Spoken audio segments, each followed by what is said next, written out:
Trevor, how was the Dirty Sanchez?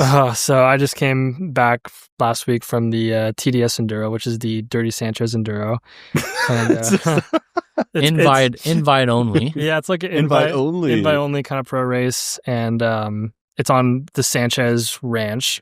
The Sanchez family is the family who hosts it. It's up in it's a Grass Valley, Auburn area, kind of Northern California.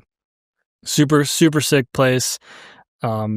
And they have about, 20 different trails probably going down the mountain. Jeez. And for the race, it's an enduro race, and we get to practice on Friday, like 5 trails, and then we race 11 of them between Saturday and Sunday. So like about 5 or 6 are blind, which is pretty kind of gnarly.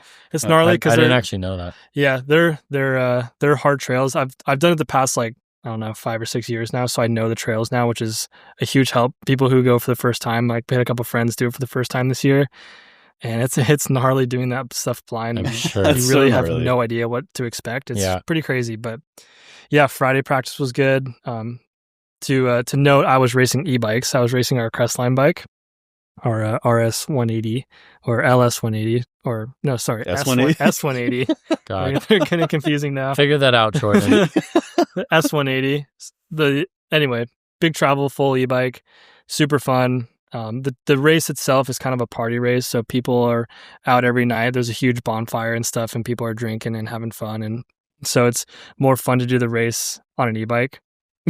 I mean, it's just straight up. It's gotten more popular over the years too with the e-bikes. Yeah, every year it's like more people sign up. It was like the e-bike class had 5 people, and now the pro class has it still has like 20 people. But yeah, the e-bike class, probably had like 20 people. Now there's like 50 people. Yeah, and there's probably about 100 pros, and all the serious guys are racing the normal bikes because that's their job. But there's a bunch of free riders get invited and stuff, like guys who are doing Rampage and stuff. They're all racing it, so we're racing with them. It's super fun. So yeah, you get to do a bunch of laps on Friday and practice. And so practice this year was in the dry. It was awesome. Got a bunch of laps in, feeling super good. Bike was awesome.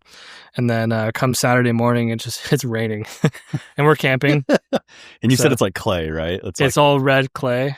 It's like a slip and slide. And slide. So it was about 40 degrees too. It was pretty cold. Oh my God. So yeah, a little grim. Just staying alive by they had a campfire at the top, so just trying to stay warm from the fire. And yeah, so first stage, go down, and about 20 seconds in, I just crash. There's the trail splits, and there's a bunch of numbers on trees, and you have to figure out what number you have to go to correspond to what stage you're doing. And I'm looking, and then turn right, and then all of a sudden I'm on the ground. Dang it. Oh. So finish that, do the next 2 stages, and then 4th stage goes around, same thing, have to go right, and I crash in the same exact spot. It was gonna lead into a different trail, but the first part was the same, and I crashed in the same spot, and I was pissed. And I ended up crashing on a rock. I bent my chain ring and broke the chain, and I probably could have bent the chainring back, but it was cracked, and so I just went home. I was so over it. It was pretty grim out there racing in the mud. Like, we're from Southern California, so we don't really ride in the mud too much, and when it is muddy, it's like okay for the most part. It's not super slippery. Yeah, this clay stuff is like ice. Yeah. So you hit the brake, or you don't even hit the brakes, and you just are on the ground.